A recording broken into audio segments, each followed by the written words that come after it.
Hi friends, ఎలా ఉన్నారు అందరూ? Welcome to AS crazy foods. ఈరోజు మన స్పెషల్ వచ్చి రొయ్యల కర్రీ అండి. మరీ ముఖ్యంగా చెప్పాలంటే సీ ఫుడ్ లవర్స్కి ఒక పండగ లాంటిదండి ఈ రొయ్యల కర్రీ.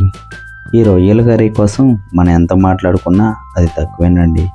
ఈ రొయ్యల కర్రీని ఒక్కొక్కరు ఒక్కో స్టైల్లో చేస్తారండి, కానీ నేను చెప్పిన స్టైల్లో మీరు ఒకసారి ట్రై చేయండి. స్పైసీగా ఉండడమే కాదు, టేస్ట్ కూడా అదిరిపోతుంది. ఇంట్లో బిర్యానీ, రైస్, చపాతీ, రోటీ, బటర్ నాన్ ఇలా చెప్పుకుంటూ పోతే పెద్ద లిస్టే ఉందండి.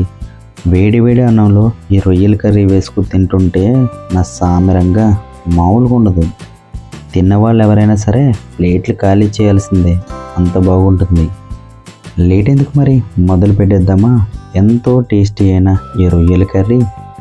ఈ రొయ్యల కర్రీని ప్రిపేర్ చేయడానికి ఎర్రగా ఉన్నటువంటి 2 టమాటాలు తీసుకుని 4 ముక్కలుగా కట్ చేసుకుని పక్కన పెట్టుకుందాం.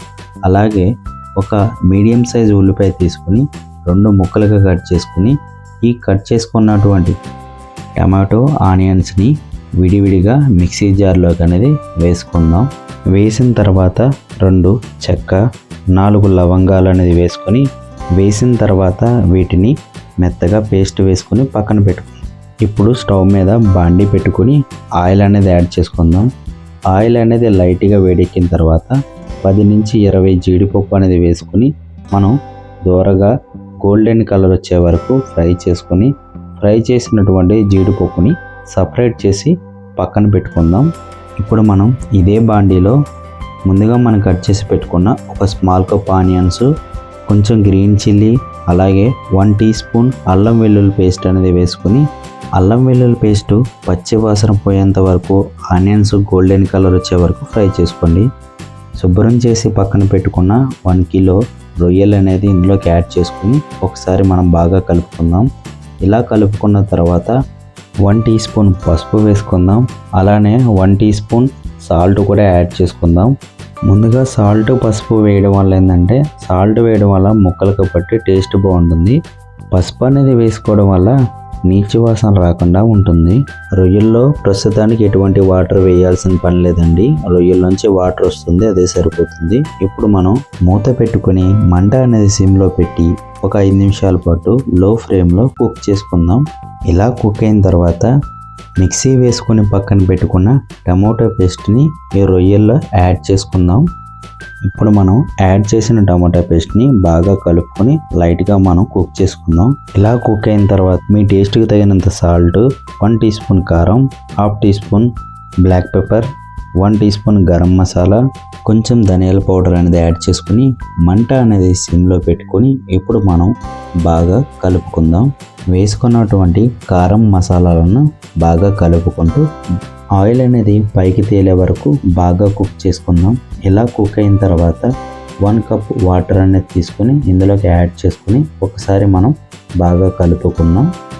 ఇప్పుడు మనం మంట అనేది సిమ్లో పెట్టుకుని వాటర్ అనేది ఇంకిపోయేంత వరకు మూత పెట్టి బాగా కుక్ చేసుకుందాం.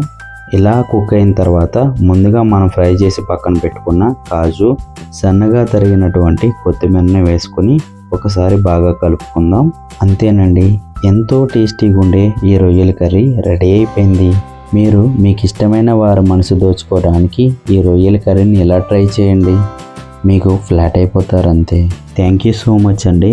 ఈ ఛానల్ పెట్టి నేను 2 మంత్స్ అయింది. ఇప్పుడు మనం 100 మంది సబ్స్క్రైబర్ ఫ్యామిలీ అయ్యాము. వీడియో చూస్తున్న చాలామందికి అనిపించవచ్చు, వీడేంద్ర మరీ 100 మంది సబ్స్క్రైబర్లకే ఇంత బిల్డప్ ఇస్తున్నాడు ఏంది అనిపించవచ్చు. కానీ నాకు ఒక సబ్స్క్రైబర్ అయినా సరే చాలా ఇంపార్టెంట్ అండి. కేవలం సబ్స్క్రైబర్ మాత్రమే కాదండి, మన అందరం ఒక ఫ్యామిలీలో ఫీల్ అవుతాను. నేను లైఫ్లో చాలా కోల్పోయిన తర్వాత ఈ ఛానల్ అనేది పెట్టాను. ఇక్కడ కూడా నన్ను ఎవరు సపోర్ట్ చేయరేమో అనుకున్నాను, కానీ నన్ను సపోర్ట్ చేయడానికి ఇప్పుడు 100 మంది ఉన్నారండి. మీ లైఫ్లో ఇది చాలా చిన్న విషయం కావచ్చు, నా లైఫ్లో ఇది చాలా గొప్ప అచీవ్మెంట్ అండి. నేను చాలా హ్యాపీగా ఫీల్ అవుతున్నాను. ఇలానే నన్ను తప్పకుండా సపోర్ట్ చేస్తారని నేను ఆశిస్తున్నాను. ఇక్కడి దాకా ఈ వీడియో చూసినందుకు థ్యాంక్ యూ సో మచ్. అలానే మీరు కూడా ఒకసారి ఇంట్లో ట్రై చేయండి. మీకు ఎలా కుదిరిందో కామెంట్లో తప్పకుండా తెలియచేయండి.